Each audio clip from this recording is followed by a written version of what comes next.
Book title, Heaven's Forsaken, The Agony of an Eternal Love. Written and copyright by A. Castor. Book 2, Scene 21, Azrael's Reflections. Exterior forest clearing, night. The forest clearing is a somber place, filled with the remnants of a recent battle. Bodies of the fallen lie strewn across the ground, and the air is heavy with the scent of death. Azrael, the angel of death, stands in the center of the clearing, his dark wings folded behind him. His eyes, filled with a mixture of sorrow and determination, scan the scene before him. Azrael, murmuring to himself, sorrowful tone, "Death is everywhere. The souls of the fallen cry out to me, waiting to be claimed." So much destruction, so much senseless loss. This war has brought nothing but pain and suffering. He moves gracefully among the bodies, his touch gentle as he claims the souls, guiding them towards their final judgment. Each soul glows faintly as it leaves the body, floating upwards towards the heavens. Azrael. The last time I had to claim so many souls, it was during the Great Plague, an endless stream of souls, day after day, night after night. The work was relentless, and the cries of the dying haunted me for centuries. He pauses over the body of a young soldier, his face peaceful in death. Azrael's expression softens, a hint of compassion in his eyes. "You fought bravely, young one. Your sacrifice will not be forgotten. But it is not for me to judge. That is for the Almighty alone." Azrael continues his solemn task, his movements deliberate and respectful. He picks up another soul, watching it ascend with a mix of sadness and resignation. Azrael reflecting on the devastation. The undead bring nothing but devastation. They are an abomination, disrupting the natural order of life and death. But it is not my place to intervene. My duty is to the souls of the departed, to ensure they find their way to their final rest. He pauses, looking around at the desolate scene, his eyes filled with a deep weariness. Whispering himself, "Why must there be so much suffering? The balance of the world is fragile, and yet it is constantly tipped towards chaos and destruction." Azrael moves to the body of an older woman, her face lined with age and wisdom. Orback, he gently touches her forehead, her soul rising peacefully. "Rest now. Your journey is over. I have seen countless lives end, and each one leaves a mark upon my soul. The weight of this duty is heavy, but it is mine to bear." He stands, looking up at the night sky, stars twinkling faintly above. Azrael, contemplating the nature of his duty. "I am the harbinger of death, the guide of souls. My task is not to prevent death, but to bring peace to those who have passed. It is a role I have accepted despite the endless sorrow it brings."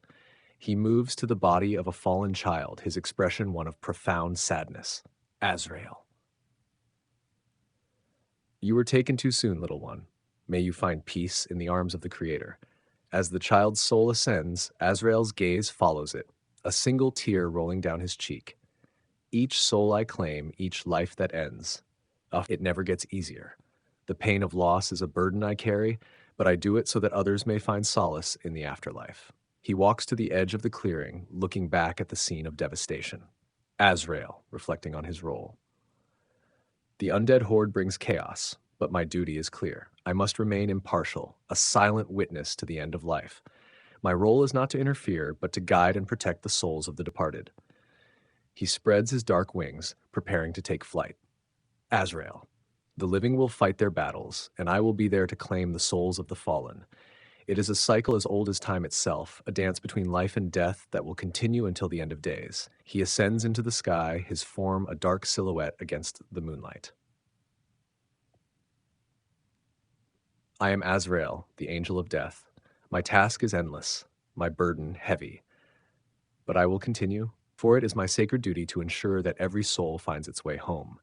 As he flies over the battlefield, his thoughts continue to churn. Azrael, reflecting on the human condition. "Humans are resilient, yet so fragile. Their lives are brief, but filled with moments of great joy and profound sorrow. They fight, they love, they die, and in the end they come to me seeking peace and judgment."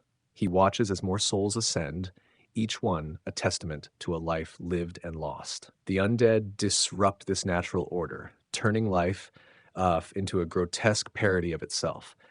They are a blight upon the world, but they are not mine to fight. My duty is to the souls, to guide them through the darkness into the light. He lands in a new clearing, where more bodies await his touch. Among them, he notices the bodies of acolytes from the Holy Order, their robes stained with blood. To himself, even the Holy Order has been overwhelmed. Their faith was strong, but even they could not withstand the onslaught. He kneels beside the body of a young acolyte, his hand gentle as he claims the soul. Rest now, faithful servant. Your duty is done. As he moves among the fallen acolytes, he feels a deep sense of pity. There was a time before the Holy Order when God sent angels to aid humanity directly. We stood beside them, guiding and protecting them. But now, he pauses, looking at the devastation around him. Azrael, now they must fight their own battles. We can only guide their souls to the afterlife. The world has changed, but my duty remains the same. He stands, his wings unfurling behind him. I will continue to claim the souls, to ensure they find their way to judgment. It is not my place to interfere with the living, but to be their guide in death. He spreads his wings and takes to the sky once more, his form a dark silhouette against the moonlight. Azrael, a voice echoing in the night, I am Azrael, the angel of death. My task is endless, my burden heavy, but I will continue, for it is my sacred duty to ensure that every soul finds its way home. Fade out.